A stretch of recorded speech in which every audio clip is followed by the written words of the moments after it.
It's no secret that in 2026, the Minnesota Vikings need to figure out what's going on with the quarterback position. Do they stick to the plan and roll with JJ McCarthy and just continue his development? Or do they go out and try to trade for a Joe Burrow or, Mac Jones or somebody that can give them a chance to win right now? Some of these scenarios are likely, some of these are not likely. But I just want to go over what I think the likely scenarios are, and then give you my top five preferred quarterback routes to go for the Vikings. Number one, dream scenario, highly unlikely.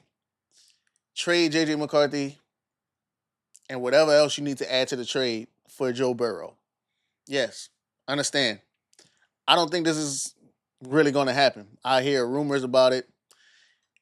Rumors are rumors. It's the offseason. It's going to get crazy. People have been trying to trade Justin Jefferson for like 3 years in a row. It's not happening. So I don't see this trade happening. But with Joe Burrow being seemingly unhappy in Cincinnati, it's worth the phone call. It's worth being told no. So that's the dream scenario. Very unlikely. Let's go into some more likely scenarios. Trade for or sign a veteran quarterback in free agency to compete with JJ McCarthy in the 2026 season. Those options. This is probably the most ideal scenario. The more, I wouldn't say likely, but just this seems like more realistic. You have free agent options and you have trade options. The free agent options would be Daniel Jones, Malik Willis, Carson Wentz, Marcus Mariota, or Joe Flacco. In my opinion, that's like the ones that fit. Some trade options would be Mac Jones from the 49ers, Davis Mills from the Texans, Andy Dalton from the Panthers, or Kirk Cousins. Bringing Kirk Cousins back. You know, everyone's favorite. I like Kirk Cousins, but you know, you ask most Minnesota fans, but anyways, in this scenario, is really going to be a compete with JJ McCarthy, not a bringing somebody in and shipping JJ off. This is a continuing the development of JJ McCarthy while having somebody viable to compete with him. And if he does end up winning the starting job, have somebody behind him to learn from. And if that quarterback wins the starting job, he can sit and learn from him.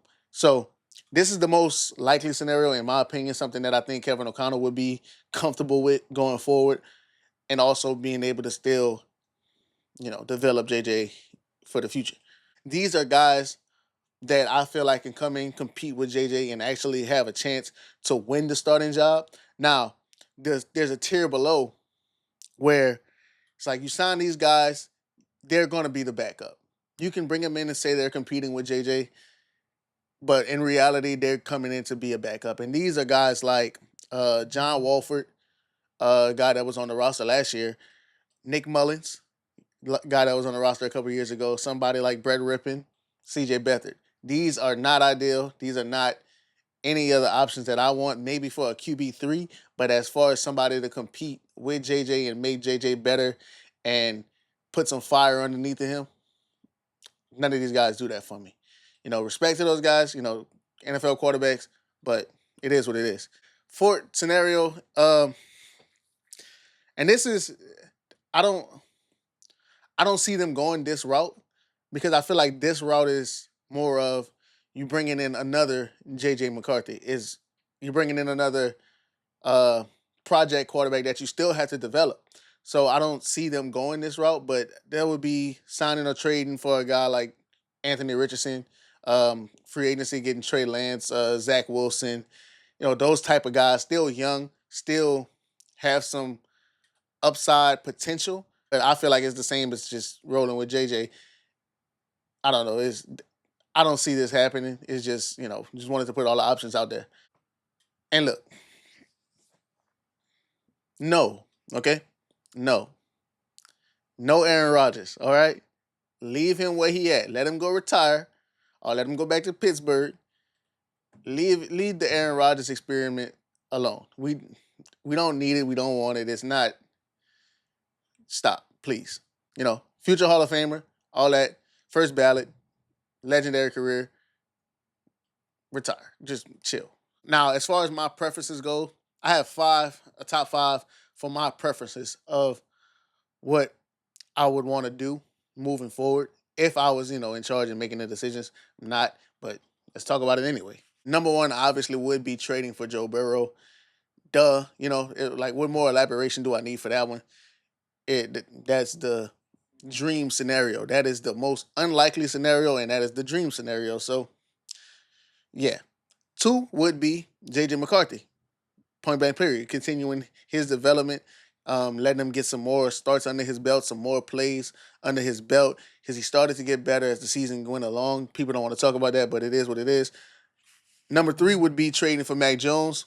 I think Mac Jones showed that he can be a really good quarterback in the league, and we can pretty much just follow the blueprint that we did with Sam Darnold the year before, bringing him from San Francisco after going to the rehab school of Kyle Shanahan, and then bringing him to the rehab school of Kevin O'Connell. People, want to discredit Kevin O'Connell now, in hindsight, but whatever. Bring in Mac Jones and kind of redo that experiment, and we'll see how that goes. Number four, and this is not a thing that really makes sense for them in the grand scheme of things, but it's just something I would like to see. Trading for Anthony Richardson and seeing, because Kevin O'Connell really loves Anthony Richardson. He really loves the tools. He has all the tools. He has the speed. He has the athleticism. We just got to work on the accuracy. But that would be an interesting one. I don't see it happening, but you never know.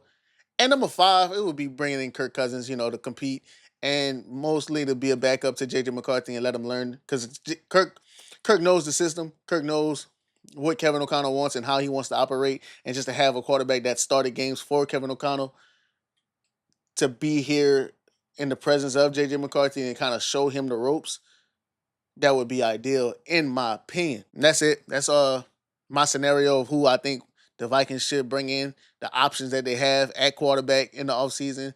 We're gonna see, man. It's gonna be a long offseason, because we're gonna hear about Sam Darnold all offseason and the mistake that we made by not bringing him back. But it is what it is. So we just got to move forward. Leave a comment on who you think the Vikings should bring in. Leave a like, subscribe to the channel, and I'll see y'all with another video real soon.